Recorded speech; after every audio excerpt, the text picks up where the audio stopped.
하나님 말씀 보시겠습니다. 하나님 말씀은 창세기 39장 1절에서 6절까지 말씀입니다. 창세기 39장 1절에서 6절까지 말씀입니다. 은혜로 주시는 하나님 말씀 봉독해 드리겠습니다. 요셉이 이끌려 애굽에 내려가매 바로의 신하 친위대장 애굽 사람 보디발이 그를 그리로 데려간 이스마엘 사람의 손에서 요셉을 산이라. 여호와께서 요셉과 함께 하심으로 그가 형통한 자가 되어 그의 주인 애굽 사람의 집에 있으니 그의 주인이 여호와께서 그와 함께 하심을 보며 또 여호와께서 그의 범사에 형통하게 하심을 보았더라.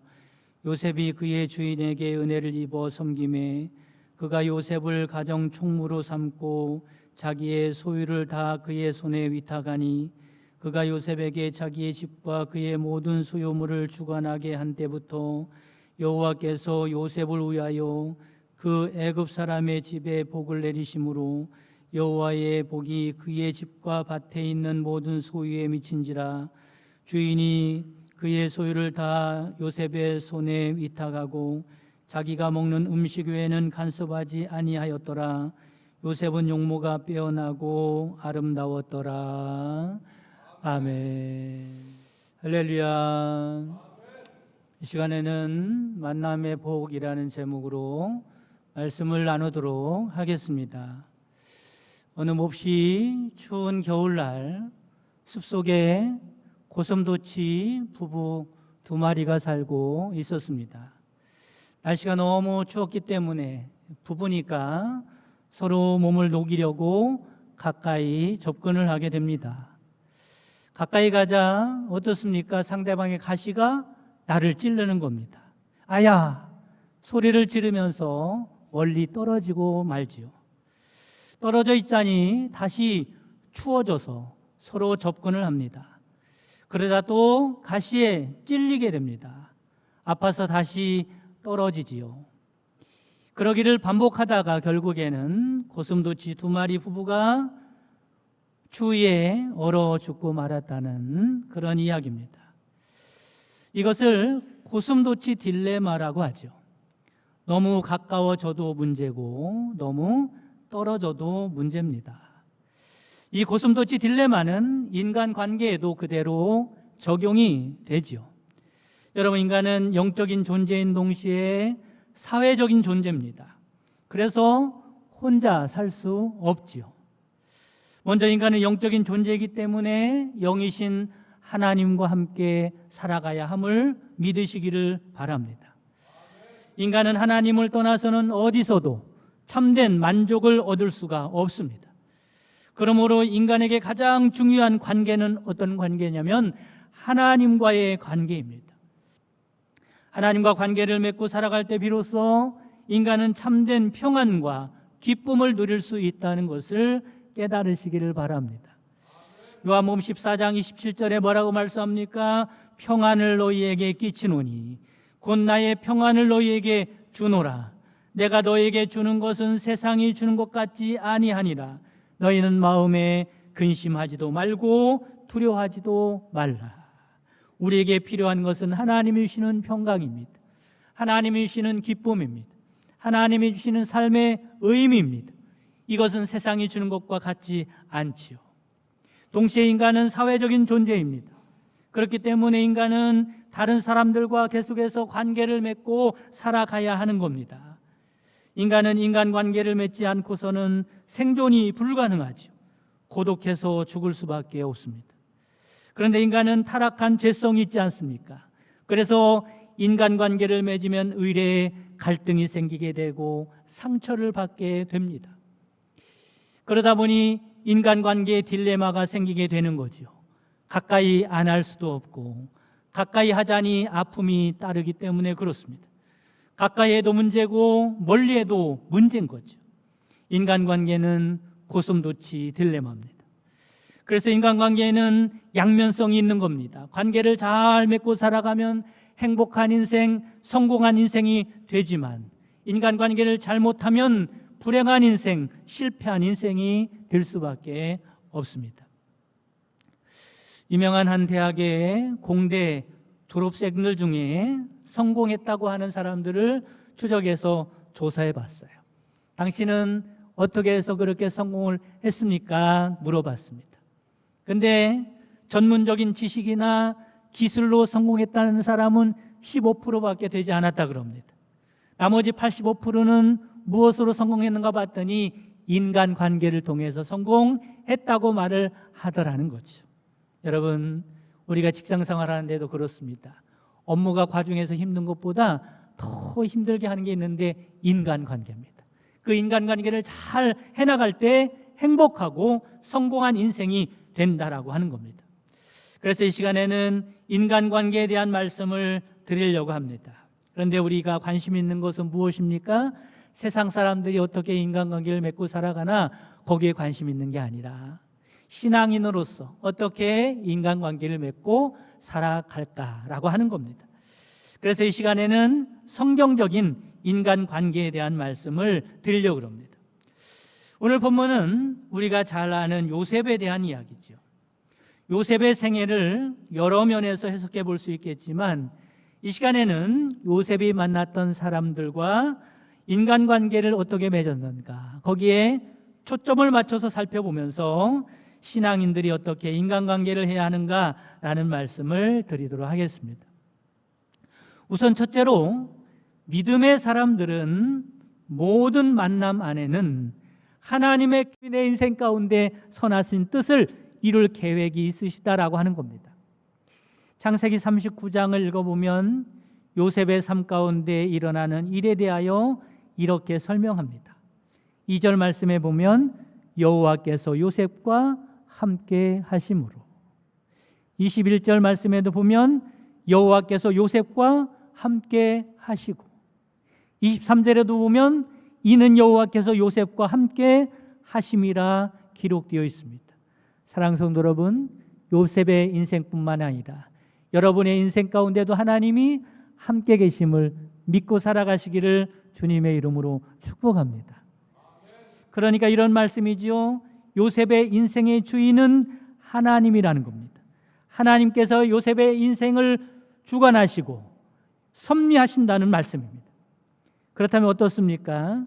인생은 만남의 연속이라고 할 수 있는데, 그렇기 때문에 요셉이 만나는 모든 사람들도 하나님의 주권과 섭리 안에서 만나게 되었다라고 하는 겁니다. 여러분, 우리의 만남은 우연이나 어쩌다 만난 것이 아니라 그 안에 하나님의 뜻이 있어서 만나게 해주신 줄 믿으시기를 바랍니다.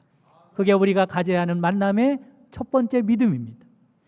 두 번째 믿음은 뭐냐면, 하나님은 당신의 자녀들에게 그 인생이 복되고 행복하게 끝날 수 있도록 섭리하신다라고 하는 거죠. 여러분, 세상의 드라마는요, 비극적으로 끝나는 경우가 많습니다.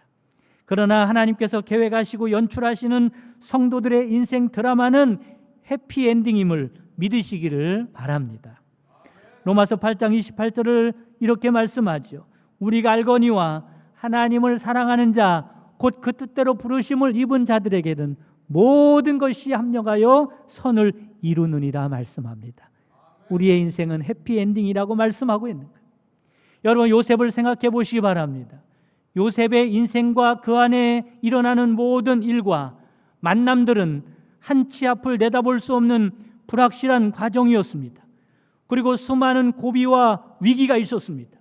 그러나 결국에는 어떻게 되었습니까? 요셉의 인생은 해피엔딩입니다. 이처럼 하나님은 당신의 자녀들을 인생 가운데 일어나는 모든 만남과 모든 사건들을 통하여 결국에는 합력하여 선을 이루게 하실 뜻이, 계획이 있음을 믿으시기를 간절히 바랍니다. 그렇기 때문에 믿음의 사람들은 이런 믿음을 바탕으로 인간관계를 해야 한다라고 하는 겁니다. 그렇지 않으면 하나님께서 우리의 인생 가운데 아무리 선하고 좋은 계획을 갖고 함께 계신다고 할지라도 그 뜻이 이루어지지 않을 겁니다.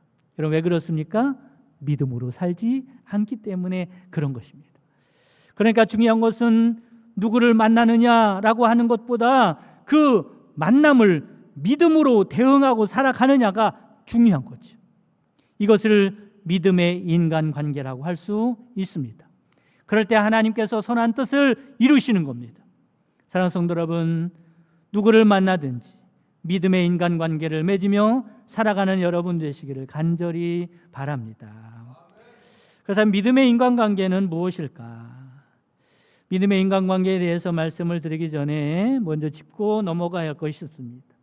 그게 뭐냐면 믿음의 인간관계는 상대방에게 초점이 맞춰져 있는 것이 아니라 나에게 초점이 맞춰져 있다는 사실입니다.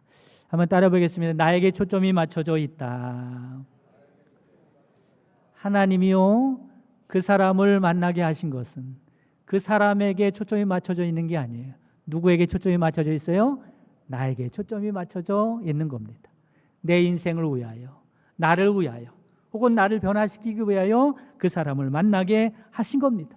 그래서 그 사람을 통하여 내 인생 가운데 있는 하나님의 뜻을 이루고자 하심이죠. 그러므로 믿음의 인간관계에서 주의해야 할 것은 상대방을 바꾸려고 들지 말아야 한다라고 하는 겁니다. 그것이 목적이 아니기 때문에 그렇죠. 물론 결과적으로는 상대방도 변화될 수 있겠지만 내가 나서서 상대방을 변화시키려고 하면은 안 된다는 겁니다. 그렇게 하면 인간관계 속에서 갈등이 커질 것입니다. 이렇게 되면 상대방이 변화되는 것이 아니라 인간관계에 실패를 가져올 수밖에 없습니다. 그럼에도 불구하고 우리는 어떻습니까? 상대방을 변화시키려고 하는 강한 충동을 느낄 때가 많습니다. 그래서 나보다는 다른 사람을 변화시키려고 자꾸 하지요. 옛날에 시골 어떤 아저씨가 가족들과 함께 서울 구경을 난생 처음 가게 되었다고 그럽니다. 여기저기를 구경하고 있는데 그런 말을 들었어요. 호텔이 얼마나 아름다운데 그 호텔 구경이 공짜라는 말을 들었습니다. 그래서 호텔을 가봐야겠다 이런 생각을 가지고 가족들과 함께 호텔에 들어가게 되었습니다. 호텔 로비에 들어가자 정말로 의리의리한 거죠. 조명이 환상적입니다. 야, 정말로 멋지다. 완전히 딴 세상이네. 정말로 볼만한데 왜 돈을 안 받을까? 그러면서 구경을 하고 있는 거예요. 그런데 난생 처음 보는 문이 눈에 들어왔습니다. 벽에 보니까 문 하나가 있는 거예요. 여러분 무엇일 것 같습니까? 엘리베이터죠. 엘리베이터. 이 아저씨는요, 처음 보는 문이기 때문에 보통 신기한 게 아닙니다. 그 문은 자동으로 열렸다가 닫혔다가 하기도 하고, 더 신기한 것은요, 그 안에 보니까 사방이 막혀 있는 작은 공간인데 들어가는 사람이 다르고요, 나오는 사람이 다른 겁니다. 얼마나 신기하겠어요. 가만히 지켜다 보니까 한 번은 할머니가 그 안으로 쏙 들어가서 문이 닫히더니 잠시 후에 문이 열렸는데 아름답고 젊은 여자가, 아가씨가 그 문에서 나오는 겁니다. 정말로 깜짝 놀랐어요. 도대체 이게 어떻게 된 일인가? 그 아저씨는 잠시 생각을 하더니 얼굴에 야릇한 미소를 지으면서 옆에 있던 아들을 툭툭 치면서 말합니다. 얘야, 빨리 가서 엄마 좀 데려가라. 저 문에 좀 들어갔다 나오라고 해라. 이렇게 말을 했다는 거죠. 유머이지만 우리에게 무엇을 말하고 있습니까? 우리는 이처럼 상대방이 변화됐으면 좋겠다라는 마음을 늘 가지고 살아갑니다. 그러나 내가 먼저 바뀌지 않으면 상대방은 결코 바뀌지 않습니다. 중요한 것은 상대방이 아니라 내가 중요한 거예요. 내가 먼저 바뀌면 상대방이 바뀔 수도 있고, 설사 바뀌지 않는다고 해도 하나님의 뜻이 이루어지게 될 것입니다. 그러므로 내가 먼저 바뀌어야 하는 거죠. 여러분, 이런 말이 있어요. 거울은 절대로 먼저 웃지 않는다. 이런 말이 있습니다. 이게 무슨 말이에요? 내가 먼저 웃어야 거울도 웃는다는 거예요. 마찬가지로 내가 먼저 달라져야 상대방도 달라진다는 말을 하고 싶은 거죠. 또 이런 말도 있지 않습니까? 가는 말이 고와야 오는 말도 곱다. 우리는 늘 기대하지요. 오는 말이 곱기를 기대합니다. 그러나 그렇지 않습니다. 가는 말이 고와야 내가 변화돼야 상대방이 변화되는 겁니다. 인생을 살면서 좋은 사람들을 만나는 것은 정말로 큰 축복이죠. 그러나 항상 좋은 사람만 만나는 게 아닙니다. 때로는 거북한 사람도 만나고 나를 괴롭히는 사람을 만날 수도 있습니다. 뿐만 아니라 좋은 사람이라고 해도 살다 보면 그 사람도 완벽하지 않기 때문에 때로는 크게 작게 실망할 때도 있고 문제가 있기 마련입니다. 그러므로 남 탓하지 말고 내가 먼저 변화되면 인간관계가 아름답게 되고 그럴 때 하나님의 놀라운 복이 있는 줄 믿으시기를 간절히 바랍니다. 여러분, 요셉을 한번 생각해 보시기 바랍니다. 그가 어떻게 성공했습니까? 항상 좋은 사람만 만나서 성공했나요? 그게 아닙니다. 오히려 그를 미워하는 사람도 있었고 괴롭히는 사람도 있었고 모함하는 사람들도 많이 있었습니다. 그러나 요셉은 그 관계 속에서 믿음으로 모든 것을 극복하고 마침내 하나님의 놀라운 축복을 받으신 줄 믿으시기를 바랍니다. 그러면 요셉은 어떻게 인간관계를 성공하게 되었을까? 첫째로는 요셉은 감사하는 마음으로 인간관계를 했다라고 하는 겁니다. 따라 보겠습니다. 감사하는 마음. 여러분, 범사에 감사하라고 하지 않습니까? 여러분 인생 가운데 일어나는 일이나 특별히 만남에 감사의 마음이 있기를 간절히 바랍니다. 본문 4절에 보면 요셉이 그의 주인에게 은혜를 입어 섬김에 그가 요셉을 가정 총무로 삼고 자기의 소유를 다 그의 손에 위탁하니 말합니다. 요셉은 노예로 팔려갔어요. 여러분이 만약에 노예로 팔려갔다고 생각을 해보시기 바랍니다. 얼마나 충격이 컸겠습니까? 형들에게 버림받은 것도 받아들이기 어려운 사실이지만 집안에서 아버지에게 사랑만 독차지했던 요셉이 노예로 팔려갔으니 감당하기 어려운 문제이었을 겁니다. 그러나 그는 소망을 잃어버리지 않았습니다. 인생을 포기하지 않았습니다. 왜냐하면 지금은 잘 보이지 않지만 하나님의 선하신 뜻이 그 안에 있다는 사실을 믿었기 때문에 그렇습니다. 요셉이 이런 믿음을 가지자 주어진 환경에서 잘 적응할 수 있었습니다. 만나는 모든 사람들에게 최선을 다하며 살았습니다. 그 마음 중심에 하나님의 섭리를 믿는 믿음과 감사하는 마음이 있었기 때문에 그렇습니다. 그러다 보니까 모든 관계가 좋은 관계로 발전했고 결국엔 요셉은 주위 사람들에게 인정받고 신임을 받는 사람이 되었습니다. 여러분, 그렇습니다. 믿음의 사람들은 모든 인간관계에서 인정해야 하는 중요한 사실이 있습니다. 그것은 우리 인생 가운데 만남은 우연이 아니라 하나님의 섭리라는 사실입니다.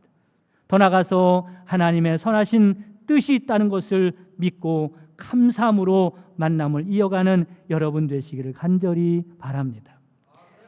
믿음의 사람들은 만나는 사람을 미워하거나 원망하면 안 됩니다. 왜 그렇습니까? 그렇게 하면 그들을 만나게 해주신 하나님을 원망하는 일이 되기 때문에 그렇습니다. 그것은 불신앙의 모습입니다. 바라기는 모든 만남에 감사하는 믿음이 있기를 주님의 이름으로 축복합니다. 두 번째, 요셉은 용서하는 사람이었습니다. 한번 따라 보겠습니다. 용서하는 사람. 여러분, 용서하는 사람이 되시기를 간절히 바랍니다. 아버지 야곱이 죽자 요셉을 팔아 넘겼던 형들이 당황합니다. 왜냐하면 요셉이 최고의 권력자인데 이제 보복이나 하지 않을까, 그래서 벌벌 떨게 되지요. 그 모습을 보고 요셉이 어떻게 합니까? 형들의 염려했던 것처럼 보복을 하게 되나요? 그렇지 않습니다. 여러분, 정치인들 중에는 종종 이런 사람들이 있습니다. 권력을 잡으면 상대편을 못 살게 굴고 고통을 주고 정치 보복을 하는 경우가 있지요. 그러나 요셉은 그렇지 않았습니다. 형들의 잘못을 용서하고 오히려 사랑을 베풉니다. 여러분, 그렇습니다. 인간관계에서 용서는 중요한 덕목입니다. 여러분, 사람은 완전하지 못하지 않습니까? 그러므로 누구나 잘못을 저지를 수가 있습니다. 내 자신은 어떨까요? 자기 자신도 완전치 못한 것은 마찬가지입니다. 그러므로 자신은 아무런 잘못이 없고 상대방에게만 문제가 있다는 식으로 정죄한다면 그 사람은 위선적인 사람입니다. 하나님께서 우리의 죄를 용서하지 않았다면 우리는 구원받을 수가 없었을 것입니다. 또한 우리는 지금도 우리가 우리에게 죄 지은 자를 사하여 준 것 같이 우리 죄를 사하여 주옵시고라고 주님의 가르쳐 주신 기도를 하지 않습니까? 그러니 여러분, 상대방을 용서할 줄 아는 사람이 되시기를 간절히 바랍니다. 그리고 우리가 상대방을 용서하지 않는다면 어느새 나도 사람들로부터 용서받지 못하는 사람이 되어 있을 겁니다. 그러므로 우리는 인간관계를 하면서 정죄하고 비난하고 미워하기보다도 이해하고 용서하고 사랑하면서 인간관계를 승리하는 여러분 되시기를 주님의 이름으로 축복합니다. 세 번째, 요셉은 섬김의 사람이었다라고 하는 겁니다. 따라 보겠습니다. 섬김의 사람. 요셉이 보디발의 집에서 종으로 일할 때 어떻게 합니까? 4절에 보면 요셉이 그의 주인에게 은혜를 입어 섬김에 그가 요셉을 가정 총무로 삼고 자기의 소유를 다 그의 손에 위탁하니 말씀합니다. 요셉은요, 만나는 사람을 섬기는데 최선을 다해서 섬겼던 것 같아요. 종으로 있으면서도 그 주인을 잘 섬겼습니다. 그래서 인정받게 됐죠. 보디발의 아내의 유혹을 뿌리칠 수 있었던 이유도 한편으로는 하나님께 죄를 범하지 않기 위함이기도 하지만 또 한편으로는 자기를 믿어주는 주인을 잘 섬겨야 한다는 생각 때문에 뿌리치게 될 수 있었습니다. 모함을 받아서 감옥에 들어갔을 때도 요셉은 자포자기하거나 대충 살지 않았습니다. 만나는 사람들을 최선을 다해서 섬겼습니다. 결국에는 이런 인간관계가 고리가 되어서 요셉이 나중에 바로 왕 앞에 서지 않습니까? 여러분, 이처럼 우리는 모든 인간관계에서 최선을 다하여 섬기는 사람이 되어야 할 줄 믿으시기를 바랍니다. 마태복음 7장 12절에 보면 그러므로 무엇이든지 남에게 대접을 받고자 하는 대로 너희도 남을 대접하라. 이것이 율법이요 선지자니라 말씀합니다. 자기는 섬김을 받고 싶으면서 자기는 대접을 받고 싶으면서 다른 사람을 대접하지 않고 섬기지 않는다면 어떻게 그렇게 되겠습니까? 무슨 일을 하든지 마음을 다하여 죽게 하듯 하고 사람하게 하듯 하지 말라고 말씀합니다. 사랑하는 성도 여러분, 내 인생 가운데 만나는 모든 사람들과 믿음으로 인간관계를 맺어서 성공하는 여러분 되시기를 간절히 바랍니다. 나와 만나는 모든 사람들은 그 안에 하나님의 선하신 뜻이 있어서 하나님의 섭리를 이루시기 위함입니다. 바라기는 저와 여러분도 요셉처럼 모든 인간관계에서 감사하고 용서하고 섬김으로 여러분 인생 가운데 있는 하나님의 선하신 뜻을 꼭 이루고 살아가는 여러분 되시기를 주님의 이름으로 축복합니다. 지금은 우리 주 예수 그리스도의 은혜와 주님의 크신 사랑하심과 성령님의 내주교통 충만 역사하심이 믿음의 인간관계를 통하여 하나님의 선하신 뜻을 이루기 원하는 모든 성도들 머리머리 위에와 특별히 오늘 바나바 수료를 한 집사님 위에 그리고 모든 가정 위에 지금부터 영원까지 함께 계시기를 주님의 이름으로 축원하옵나이다. 아멘.